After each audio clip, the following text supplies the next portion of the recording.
ईमानदार पत्रकारों को मेरा अभिनंदन। आप लोग अपना रोल जो फोर्थ पिलर का है डेमोक्रेसी का, वो बहुत अच्छे से निभा रहे हो। गौतम जी ने अभी मुझे कहा है कि मैं आपको परसों के धोखे के बारे में बताऊं। देखिए, एक बात ये अब तय हो गई है कि प्रधानमंत्री नरेंद्र मोदी जी इस पृथ्वी पर सबसे बड़े सच्चे ईमानदार व्यक्ति जो पैदा हुए हैं, उसके ना पहले ना बाद में कोई ईमानदार इनसे बड़ा व्यक्ति पैदा हो ही नहीं सकता। ये बात तो सबको पता ही है, इसमें कोई शक और शुबे की गुंजाइश नहीं। जब सुप्रीम कोर्ट में केस चल रहा था अपॉइंटमेंट ऑफ इलेक्शन कमीशन के मेंबर का, तो रातों रात इन्होंने कानून लाकर, ऑर्डिनेंस लाकर ये काम किया कि अपना नॉमिनी बना लिया इलेक्शन कमीशन में तीसरा। तो अब एक बात तो तय हो गई कि जो हमारे सबसे ज़्यादा इतिहास में ना भूतो भविष्यति सबसे ज़्यादा ईमानदार और सच्चे व्यक्ति प्रधानमंत्री हैं और इलेक्शन कमीशन वो अपॉइंट करते हैं। एक बात तो तय हो गई। अब दूसरी बात यह है कि जो परसों कांड हुआ था हम लोगों के साथ, आप सब ईमानदार पत्रकारों ने देखा भी और पूरे देश में लाइव भी किया कि वहाँ सीनियर आईपीएस ऑफिसर और पुलिस ऑफिसर्स ने हमसे कैसा झूठ बोला कि हम आपको सुप्रीम कोर्ट ले जा रहे हैं। हमें वहाँ से सुप्रीम कोर्ट से मैसेज आया है कि आप लोगों को 4 लोगों को लेके आए। ये आप सब लोगों के सामने हुआ था।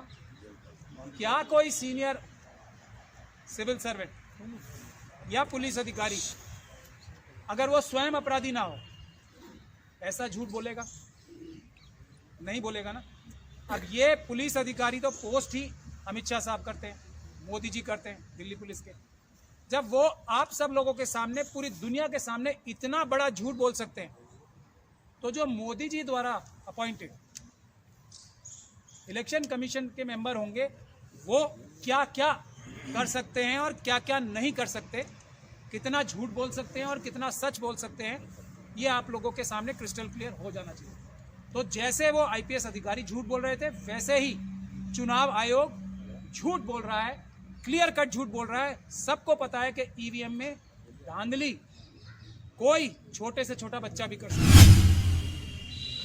और अगर कोई ईमानदार अफसर जो चौकीदार इलेक्शन कमीशन बोलता है ना, जो अपने फ्रीक्वेंटली आस्क्ड क्वेश्चंस में कि हमने हर जगह ईमानदार चौकीदार लगा रखा, अगर कोई 100% ईमानदार भी चौकीदार लगा दे, हजारों की संख्या में, हजारों नहीं लाखों की संख्या में इसका प्रयोग होता है व्यक्तियों का।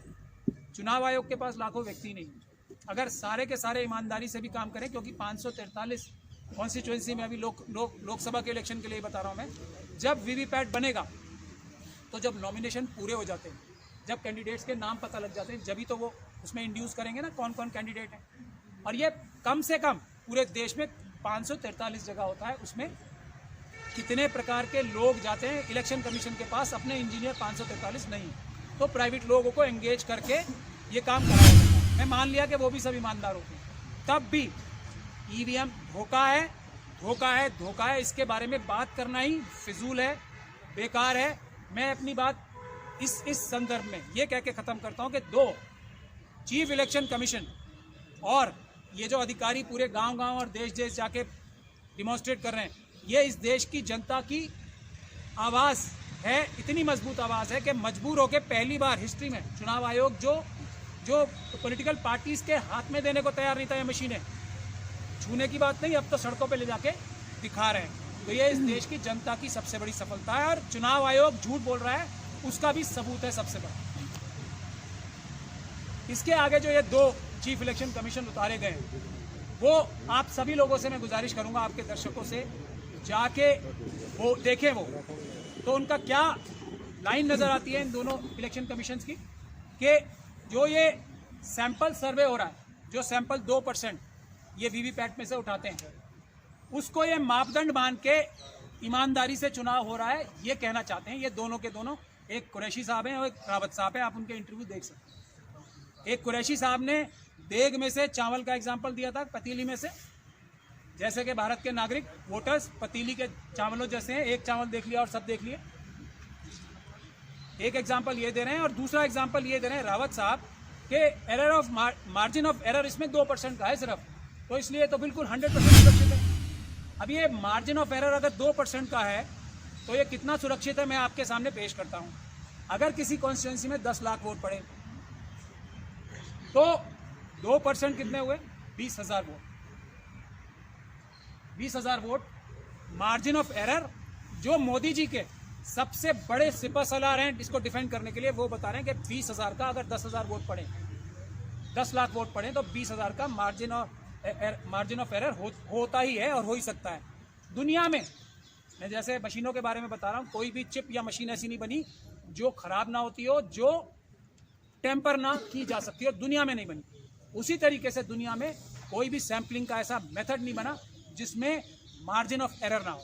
इसमें तो वो खुद ही बता रहे हैं 2%। मैं आप लोगों के सामने ये भी रखना चाहता हूँ देश की जनता से, हमें टेक्निकलिटीज में जाना ही नहीं है, पेपर बैलेट से चुनाव होंगे और कुछ नहीं।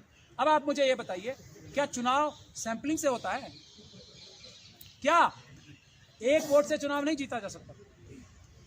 जिन इलेक्शन कमीशन को, वो हमारे इलेक्शन कमीशन कितने लंबे लंबे टाइम तक रहे, ये नहीं पता क्या वो इलेक्शन कमिश्नर बनने के लायक थे कि एक वोट से भी चुनाव हारा और जीता जाता है? वो बता रहे हैं कि 10,000 सरकार गिरी थी तो एक वोट से मैं एक थोड़ी एक बार मैं वो तो चलिए मेंबर ऑफ पार्लियामेंट थे, मैं ये सैम्पलिंग की बात बता रहा हूँ। चुनाव का कॉन्सेप्ट ही है, एक भी व्यक्ति अगर ज्यादा वोट किसी को मिलेगा तो वो जीतेगा। और ये क्या बोल रहे हैं, 10 लाख में से 20,000 वोट इधर उधर हो जाए, कोई बात ही नहीं है। क्या इनको समझ है इलेक्शन कमीशन बनने की? और अगर समझ है तो इतनी बड़ी बेईमानी जनता के सामने परोसने की इनको क्या कोशिश करनी चाहिए? तो जनता इनके बहकावे में बिल्कुल ना आए। मैं आप लोगों से ये कहना चाहता हूं कि बिल्कुल किसी डिस्कशन में नहीं पड़ना है। देश की जनता ने डिसाइड कर लिया है, पेपर बैलेट से चुनाव होंगे। और अगर किसी को कोई शुबा है, कोई शक है, तो रास्ता हमारी ईवीएम हटाओ संयुक्त मोर्चा, हम आप सबके सामने डिबेट करने के लिए तैयार है। ये दोनों इलेक्शन कमीशन आ जाएं, यहीं आ जाएं या हम आ जाएंगे, उनके सामने डिबेट करने को तैयार है। हम ये दिखा देंगे और उनके मुंह से हाँ कहलवा लेंगे। ये मैं आपको कह रहा हूँ, ये इतना बड़ा रिस्क का काम आपको लग रहा होगा मैं कर रहा हूँ, लेकिन इसमें कोई रिस्क नहीं है, क्योंकि वो 100% झूठ बोल रहे हैं। 1 मिनट में पकड़े, हम उनके मुंह से ये कहलवा लेंगे, दोनों चुनाव आयोग आ जाएं रिटायर्ड, कि हाँ इसमें धांधली होती है। और पेपर बैलेट से अगर चुनाव होगा तो जल्दी होगा, पहला सुरक्षित होगा, दूसरा और कम से कम धांधली वाला होगा, तीसरा और सबसे कम खर्च वाला होगा, चौथा। ये 4 पॉइंट्स का हम चैलेंज मोदी जी को भी, और ये जो 2 सिपहसालार इन्होंने जनरल्स उतारे हैं उनको भी दे रहे हैं। मोदी जी तो नहीं आ सकते, खैर बिजी होते हैं वो बहुत सारे कामों में, लेकिन ये दोनों चुनाव आयोग जो जनता को झूठ बोल रहे हैं इस तरीके से, वो आके हमसे डिबेट कर लें, हम आप लोगों को सीधे सीधे बता देंगे। एक आखिरी बात कह के मैं अपनी बात समाप्त करना चाहूँगा। हम लोगों ने एक सभी जो संगठन है, जैसे ट्रांसपोर्टर्स की एसोसिएशन है, भानु जी उसके साथ बहुत मजबूती के साथ जुड़े रहे हैं।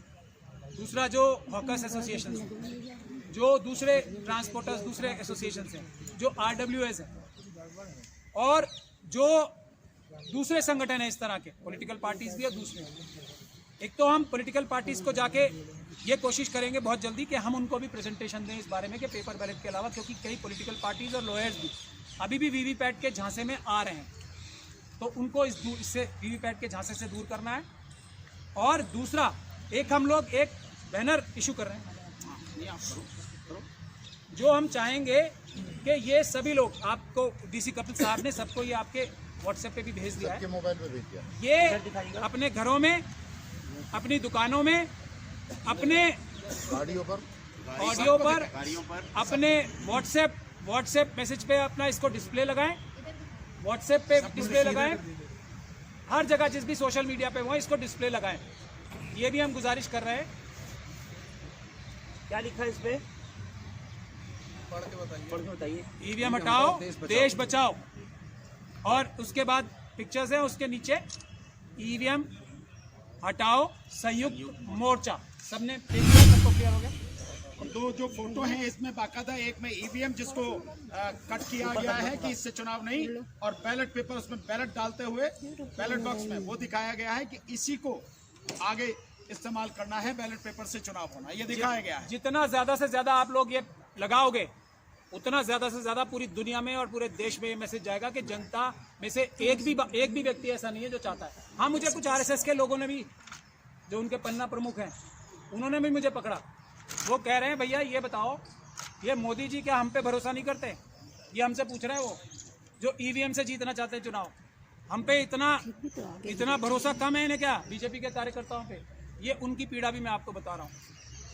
तो यही बात मुझे आपसे बहुत बहुत धन्यवाद। दो बातें और जो अभी महमूद जी ने बताई, उसमें दो चीजें।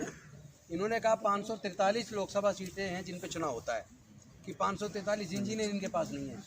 लेकिन मैं आपको बता दूं, एक लोकसभा के अंदर ही हजारों मशीन इस्तेमाल होती हैं, तो लाखों मशीन 543 पे, उसमें प्रोग्रामिंग के लिए कितने लोग इनको चाहिए, कितने लोगों का इस्तेमाल होता होगा, किस किस पे भरोसा किया जाए, किस किस को विनोवर नहीं किया जा सकता। एक बात। दूसरी बात, बूथ पे जाके हर एक बूथ पे करना। करनी पड़ेगी। नंबर 2, डॉक्यूमेंट की रिपोर्ट पे जब इलेक्शन कमीशन ऑफ इंडिया में रिपोर्ट हुई है, अभी तक भी इलेक्शन कमीशन ऑफ इंडिया उस पर साइलेंट है कि जो बैलेट यूनिट से मैसेज जाता था कंट्रोल यूनिट को, और कंट्रोल यूनिट से जाता था वीवीपैट को, इन्होंने उल्टा कर दिया। अब बैलेट यूनिट से जाता है वीवीपैट को, और वीवीपैट से जा रहा है कंट्रोल यूनिट को। यानी इतना बड़ा धोखा हो रहा है, और इस पे इलेक्शन कमीशन ऑफ इंडिया चुप है। ये उनको रिपोर्ट होने के बावजूद उस पर कोई बोल ही नहीं रहे। इसका मतलब साफ है, इलेक्शन कमीशन की नीयत पे देश के लोगों को संदेह है। हमें ईवीएम पे बिल्कुल भरोसा नहीं है, हमें बैलेट पेपर वापस चाहिए।